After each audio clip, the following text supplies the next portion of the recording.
वहां पे हम दिल्ली चले जाएंगे और वहां बैठे हैं तो हम खुशी से नहीं बैठे, हमें रोका वहीं बैठ गए और अब वहीं बैठे रहेंगे ना। हम उनकी मीटिंगों में जाएंगे और अगर कोई बॉर्डर के ऊपर हरकत करने की कोशिश की तो फिर इस सरकार के दिन लग जाएंगे और इस सरकार को उखाड़ फेंकेंगे, इस सरकार की ईंट से ईंट बजा देंगे बॉर्डर की तरफ जो आंख उठेगी, क्योंकि वहां पे।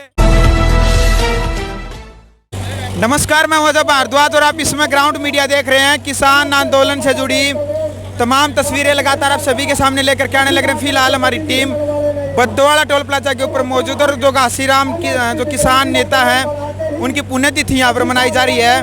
तो युवा नेता है, किसान नेता रवि आजाद इस वक्त हमारे साथ मौजूद है।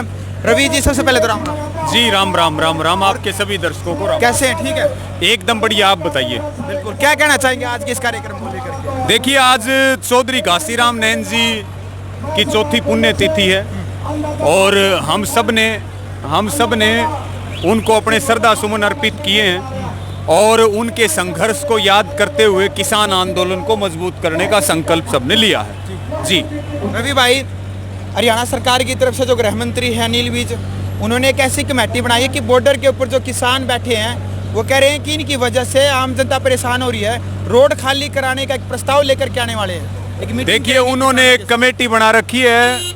हाँ, उसका नाम है कमेटी का हाई लेवल पावर कमेटी। हाँ, ऐसा नाम है। लेकिन देश ने भी एक कमेटी बनाई है और उसका नाम है संयुक्त किसान मोर्चा और सरकार की कमेटी का हाई पावर लेवल कमेटी। तो हाई पावर लेवल जो कमेटी है वो आंदोलन को तोड़ने के लिए बनाई गई है और जो संयुक्त किसान मोर्चा है वो देश को बचाने के लिए बनाया गया है। तो इस तरह के ये षड्यंत्र हैं। ना तो हम उसमें रास्ते के मामले में कहीं पार्टी हैं, ना किसानों ने कोई रास्ता रोक रखा, और तीसरी बात, ना जो है कोई सुप्रीम कोर्ट का ऐसा आदेश है। सुप्रीम कोर्ट में पीआईएल तमाम षड्यंत्र फेल होने के बाद बीजेपी अपने ही लोगों से पीआईएल डलवाती है, अपने ही लोगों से मानव अधिकार आयोग में शिकायत दर्ज करवाती है और उसके बाद फिर मानव अधिकार आयोग कहता है कि आम जनता को परेशानी हो रही है।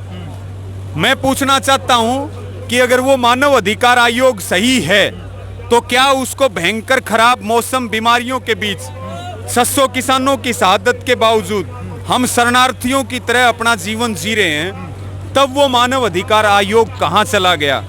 यानी कि मानव अधिकार आयोग आंदोलन के ऊपर खामोश है, सरकार की तानाशाही के ऊपर खामोश है और वो उन लोगों की फिक्र कर रहा है, यानी कि वो भी सरकारी षड्यंत्र है और वो बीजेपी की दलाली कर रहा है, मोदी जी की दलाली कर रहा है मानव अधिकार आयोग। तो मानव अधिकार आयोग को हम कोई महत्व नहीं देते। इसी के साथ में सुप्रीम कोर्ट में ना हम पार्टी है ना कोई ऐसा आदेश दिया गया। सुप्रीम कोर्ट ने भी ये बात कही कि ये सरकार और प्रशासन मिलकर के फैसला करें, ये उनका काम है। सुप्रीम कोर्ट ने तो ये भी कहा था ये दिल्ली आना चाहते हैं। सुप्रीम कोर्ट ने तो ये भी कहा था कि आंदोलन करना लोकतांत्रिक अधिकार है। सुप्रीम कोर्ट ने तो इन कानूनों को होल्ड करने का काम भी किया। क्या उस समय उन्होंने सुप्रीम कोर्ट की बात को मानी? लेकिन बात यही है, ना ऐसा कोई आदेश है, ना संयुक्त किसान मोर्चा उस मीटिंग में जाएगा और ना जो है हम एक ट्राली या एक झोपड़ी को हाथ लगाने देंगे।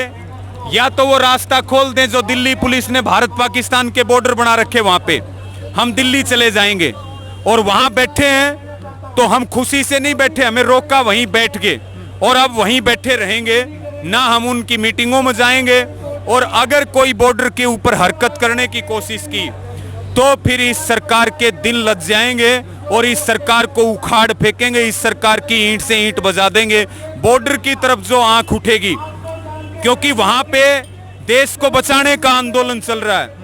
वहां जो आंख उठेगी इसका मतलब वो आंख देश की तरफ उठी है और जो आंख देश की तरफ उठेगी उन आंखों को निकालना जानते हैं, जो उंगली उठी है उसको काटना जानते हैं, कंधे से हाथ उखाड़ना जानते हैं। ये बात मोदी सरकार और बीजेपी कान खोल करके सुन ले। बिल्कुल। यूपी चुनाव को लेकर के किस तरह की रणनीति करी गई है? क्योंकि वहाँ पर योगी सीएम है, मतलब पूरी चर्चाएं रहती है, उनकी एक ब्रांड है। क्या कहना चाहेंगे, उनको कैसे हरा पाएंगे? वो कोई ब्रांड नहीं है जी। पहली बात तो बाबा कभी सत्ता की गद्दी पे नहीं बैठता। दूसरी बात, 50 सीटों से उनको पार नहीं होने दिया जाएगा। लेकिन उनका कहना है कि ये ऋषि मुनियों की धरती है और ऋषि मुनि ही राजा बनते हैं इस देश के।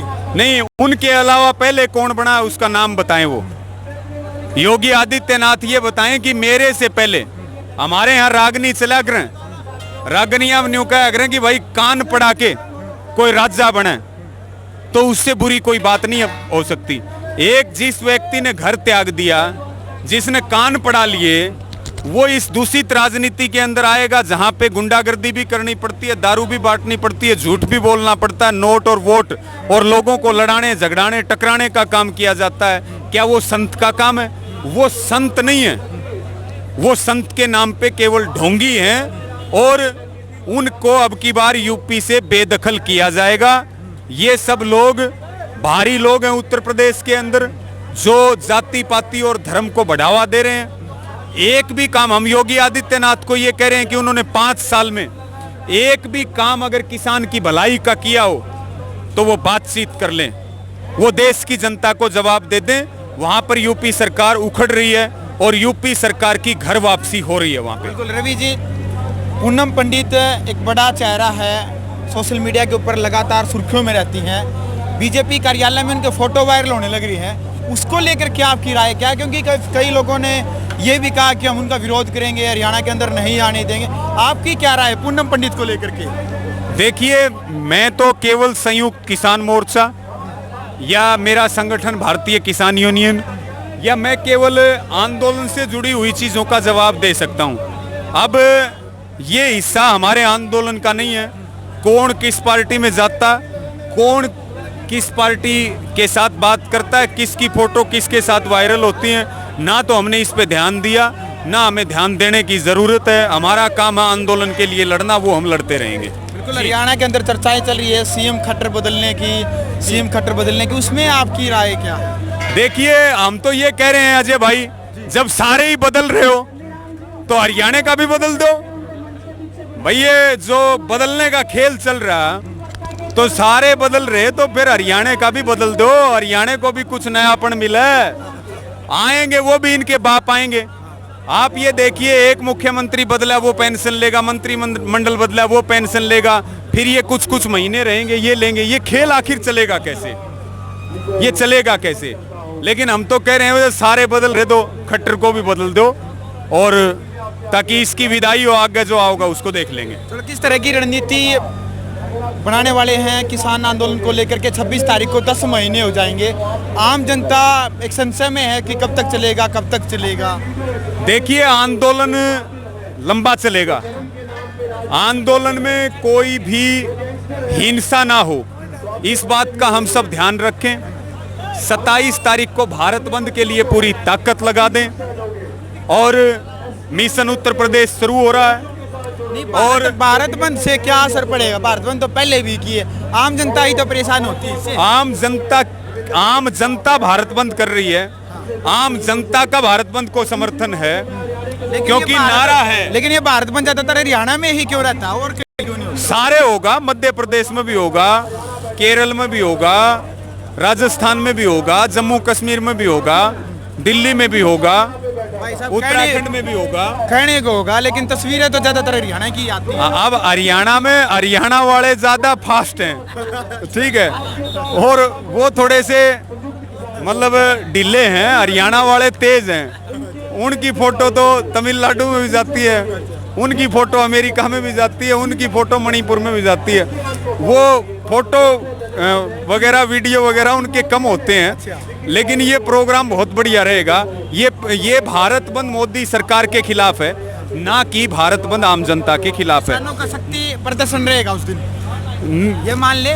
सरकार किस तरह से प्रदर्शन करें? राजनीतिक जीत, कूटनीतिक जीत, इस आंदोलन ने तमाम तरह के इतिहास रचने के काम किए हैं और बहुत बड़ा प्रदर्शन है, बहुत बड़ा दिन है और ऐतिहासिक रहने वाला है। आंदोलन कई गुना मजबूत होने वाला है। चलिए, लास्ट में क्या आप मोदी सरकार तक संदेश कहेंगे? क्या आप अपील करेंगे? क्या आप ग्राउंड मीडिया के माध्यम से आप एक संदेश? देखिए, हम तो हरियाणा की खट्टर सरकार को तो ये कहना चाह रहे हैं कि बीच में मत आना, नहीं तो ले बैठेंगे, गोड्डे तोड़ देंगे। खट्टर साहब, सुन लो ये बात कान खोल करके।